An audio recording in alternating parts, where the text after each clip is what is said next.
مرحبا بكم متابعي قناة منوعات ديزاد. إذا كنت أول مرة تشاهد قناتي، لا تنسى ترك لايك واشتراك تفعيل الجرس كي يصلك كل جديد في قناتي. سوف نقول اليوم لكم بث مباشر بجودة عالية جدا وبدون تقطع في مباراة التي تجمع الفريقين بين المنتخب التونسي ومنتخب أستراليا في الجولة الثانية لكأس العالم قطر 2022. ويذكر أن المنتخب التونسي قد تعادل في أول مباراة له، واليوم يا إما التعادل أو الفوز كي يضمن التأهل للدور الثاني. سوف ننقل لكم مباراة بجودة عالية، لكن لا تنسى ترك لايك كي لا يتقطع البث وينقل بجودة عالية جدا.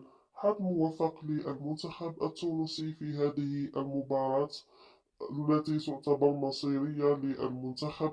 ولا تنسوا دعمنا بالاشتراك كي يصلك كل جديد.